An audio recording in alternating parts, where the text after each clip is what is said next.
After receiving an anonymous tip-off, two policemen pay a visit to an old house because the neighbors are bothered by the loud music being played inside. However, when they open the door, they hear some screams and realize that all that noise is being used to mask a possible crime. Immediately, Williams and Blaine draw their guns and storm the place to try and rescue the victim. As they walk down the corridor, the pair come across numerous bloodstains, and when they finally find the woman who was screaming, they both realize that she is seriously injured. Just then, Jacob appears with an axe in hand and eliminates Blaine with a single blow.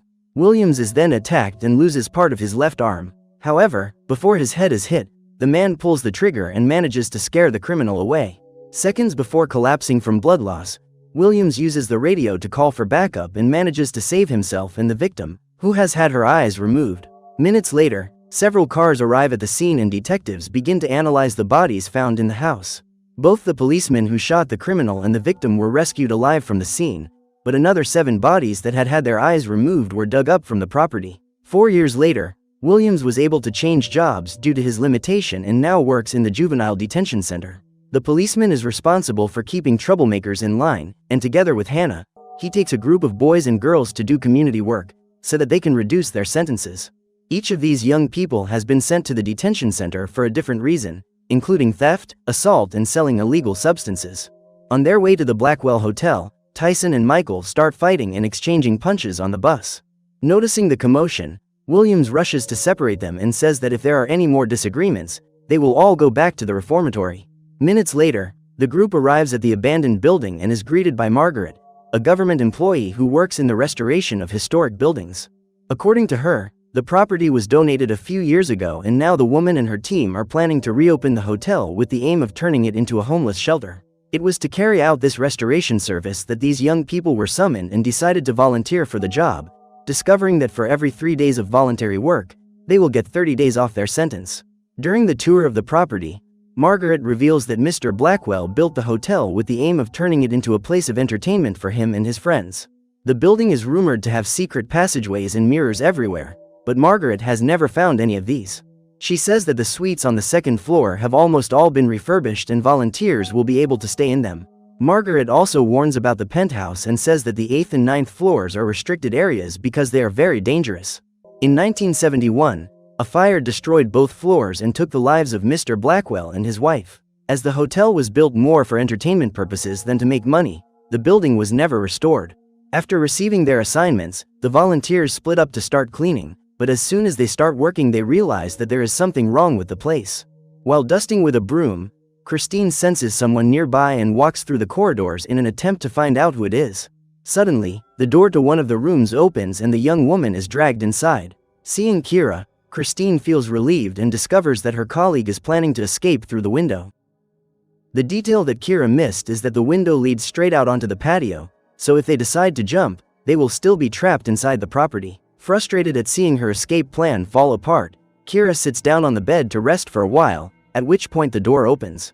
Seeing the girls standing around not doing their work, instead of scolding them, Williams decides to join them, and after grabbing a cigarette, he leaves. While cleaning the 2nd floor, Richie finds the floor plan of the building and shares his discovery with Tyson. At this point, they both discover that the rumors about the existence of secret passages are true and decide to go after Mr. Blackwell's safe, which has been lost in that hotel for over 35 years. Later, during dinner, Melissa meets a dog and decides to share her food with it. However, on seeing the animal, Michael throws his soda can at it to scare it away. As well as being insane, Michael was arrested for selling illegal substances and caused the arrest of Kira, who was his girlfriend at the time. That night, when Michael and Russell leave to go to the penthouse, Richie and Tyson get up to explore the hotel's secret passages.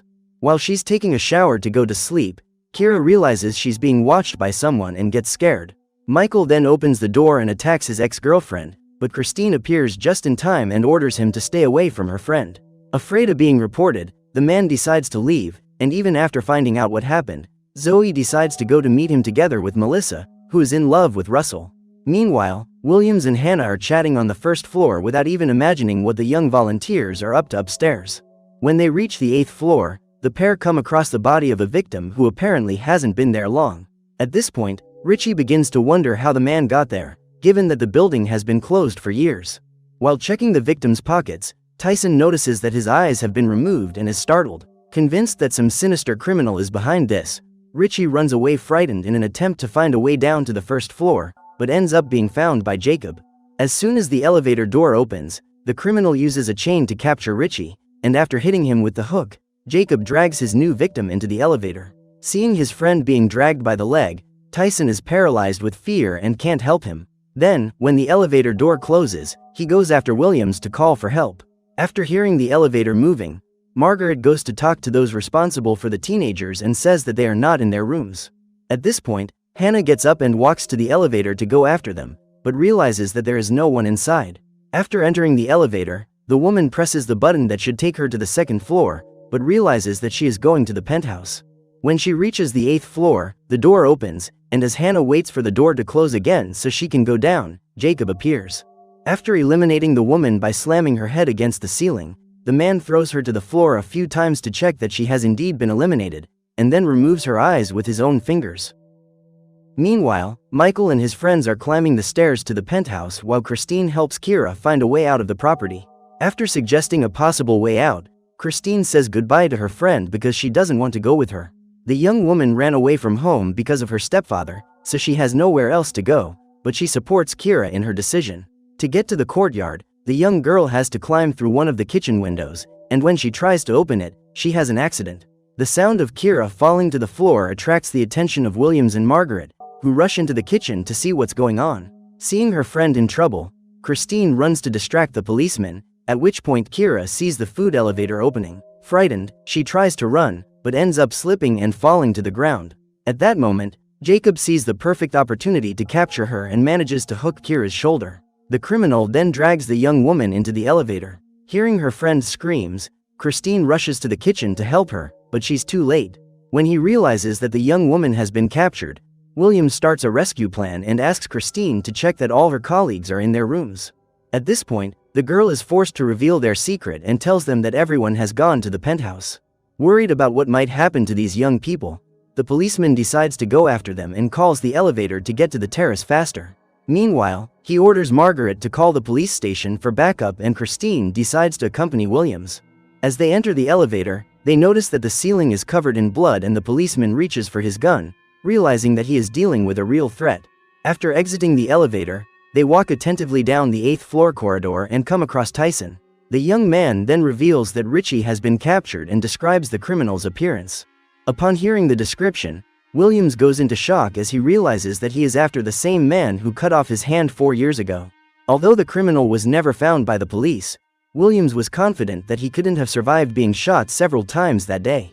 When he realizes that Jacob might be in that building, the policeman orders the two youngsters to flee up the stairs and do whatever it takes to get out of the hotel. Meanwhile, Williams goes out to look for the other young people before they too end up being captured by this guy. However, as soon as he opens the door to start the search, the policeman sees a hook coming towards him and is caught by the jaw. After being dragged upstairs, William comes across the criminal and starts shooting, but ends up being eliminated before he can get rid of his enemy.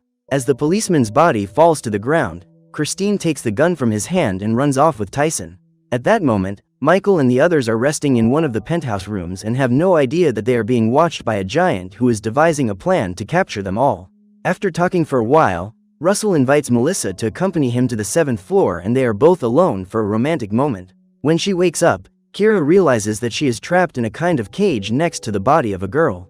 Terrified, she starts looking around for a way out, but all she sees are bodies scattered everywhere. Among them, Hannah's body and Richie's tied up a few meters away. Hearing the young woman screaming for help, Jacob enters the room and approaches her. However, his attention is stolen by Richie, who suddenly wakes up and starts trying to free himself from the handcuffs. At that moment, the criminal approaches him and mercilessly removes his eyes. Jacob then drags Kira into the bathroom and turns on the shower to torment her, just like his mother did when he was young. However, the man spots a large cross tattoo on her back and gives up on eliminating her. Just then, Jacob hears one of his bells ringing and realizes that someone is hiding on the 7th floor. During her time alone with Russell, Melissa looks in the bedroom mirror and realizes that there is something wrong with it. Noticing her discomfort, he gets up to investigate and realizes that it's a fake mirror. Just then, Jacob appears and the couple manage to escape. When they realize they're being chased, they enter a warehouse and lock the door so that the criminal can't reach them. Immediately, Russell starts looking for a way out and discovers that the window could lead them out of the property. After rummaging through the shelves, he finds a fire hose and ties it around Melissa's body so that she can climb down. While helping her downstairs, Russell is attacked from behind, and after eliminating him, Jacob begins to pull Melissa back up. As she tries to free herself, the girl slips and is tied up by her feet. At that moment, the criminal lets go of the rope and she falls headfirst into the glass ceiling. Luckily, the rope stops before she hits the ground, but Melissa still hurts herself and breaks her hand during the fall. Just then, she sees the dog she tried to feed during dinner and it seems to be attracted to her blood. Soon after, several other hungry dogs appear, all following the scent of blood, and begin to devour the young woman.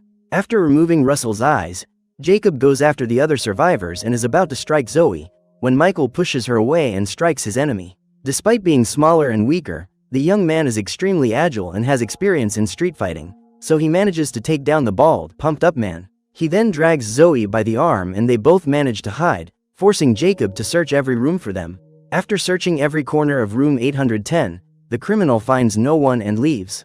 However, as he's leaving, Zoe's cell phone rings and reveals her location. After capturing the young woman, Jacob shoves the phone into her mouth and forces her to swallow it. At this point, the young woman faints and is dragged out of the room. Meanwhile, Christine and Tyson remain hidden, and on hearing someone approaching, the girl decides to shoot. Luckily, Michael manages to hide before being hit by the bullets and joins the pair in trying to get out of that place alive. When they hear the sound of the elevator descending, the three survivors prepare for a collective attack, but when the doors open, they realize that there is no one inside. They then discover that this was just a strategy used by Jacob to distract them, as the criminal had been hiding on the other side of the wall the whole time. As soon as Jacob appears, Christine pulls the trigger, but fails to hit him. After the young woman is knocked down, Michael goes after his adversary and uses a pipe to try to knock him down, but ends up being defeated. When the young man collapses, Tyson drags Christine into the elevator and tries to escape with her, but Jacob starts pounding on the door. Looking up, Tyson sees an emergency exit and manages to climb out. He then pulls his friend up and uses a taser to stop the man from going after them. Before running towards the exit, the pair decide to go after Kira and end up in a room full of money stuck to the walls. At this point, Tyson realizes that Richie was right about the safe and has the brilliant idea of gathering all that money. While observing every detail of the room, Christine spots some jars full of water and discovers that this is where Jacob keeps the eyes he uses to remove his victims. When she hears her friend screams, she immediately goes after her and enlists Tyson's help to find the room where Kira is being held. As soon as they enter the room, the two young people smell the terrible odor of the bodies of the criminal's victims and are terrified to see Richie and Hannah in their midst. Just then, the trio hears Jacob's footsteps approaching, so Christine looks for a place to hide with the promise that she will return to rescue her friend. Just as the man is about to open the cage to eliminate Kira, Christine and Tyson start breaking the glass containers where he keeps his collection of eyes and attract Jacob's attention. As soon as he leaves the room, Christine rushes to open the cage and free Kira. The problem is that Jacob has taken the keys, so she has to find another way to open the lock. Seeing the monster approaching, Tyson comes out of hiding and tries to use the taser to knock him out, but ends up being captured by his enemy and becomes a victim of his own weapon. After immobilizing the young man, Jacob uses a piece of metal furniture to smash his body against the wall and goes to find Kira. Suddenly, Christine hears someone opening the door and hides again, but when she sees Margaret approaching, Kira feels relieved. However, she soon discovers that Margaret is the mastermind behind all the chaos and has lured the young people to that hotel precisely to become her son's victims. When she discovered that Williams had survived after shooting Jacob, Margaret decided to take revenge and used the hotel's volunteer service as an excuse to lure him away. For decades, the old woman used her own son as a weapon to get rid of those she thought were sinners and made Jacob believe that all those people had been eliminated in the name of God. However, when he saw the tattoos of a cross all over Kira's body, the man gave up on eliminating her, and when his mother picked up a gun to do the job, Jacob decided to stop her. During the fight, the man remembers all the times his mother forced him to eliminate other people and then remove the eyes of all the victims right in front of him until it became something normal for him.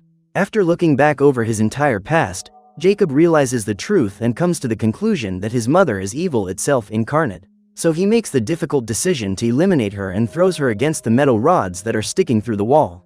After getting rid of the old woman, Jacob goes into crisis mode and captures Kira from her cell. Worried about her friend's fate, Christine takes the gun that was in Margaret's possession and goes after the criminal. When she finds him, the young woman realizes that the man is hallucinating while rocking in a chair. At that moment, Christine realizes that the only way to free Kira is to eliminate Jacob. So she slowly approaches him and pulls the trigger. As she does so, the girl discovers that her pistol is out of ammunition, and on hearing that sound, the giant beast wakes up from its slumber. When he realizes that those girls were trying to eliminate him, Jacob is furious and decides to get rid of them. So he uses his giant hands to lift them up by their necks, and just as Christine is about to lose her eyes, Michael appears. Seeing the girls in danger, the young man hits the criminal on the head with a metal pipe and starts a fight with him. At that moment, Michael orders the girls to flee and uses an axe to strike Jacob in the leg. While the girls look for a place to hide, Michael continues his attack and strikes the man in the head, further opening the bullet wound caused by Williams 4 years ago. Even though his leg is badly injured, Jacob decides to go after the last 3 survivors and is lured into a trap. When he enters the room, the big man checks to see if they've jumped out of the window and suffers a joint attack from behind. With Christine's help, Michael pushes the monster out of the window, but it manages to hold on to the outside and grabs the young woman. At this point, Jacob tries to pull Christine down with him, but Michael strikes his enemy's hand and forces him to let go. When the man tries to climb back up, the girl uses the pipe to hit him in the eye and the bald man suffers a fall from a height of 20 meters that finally culminates in his destruction. After retrieving the keys from Margaret's pocket, Michael and the girls finally manage to get out of the hotel to inform the police about the trap they have fallen into inside that terrible hotel. So what did you think of this movie? Leave it in the comments below. And if you liked the video, like and subscribe for more movie recaps.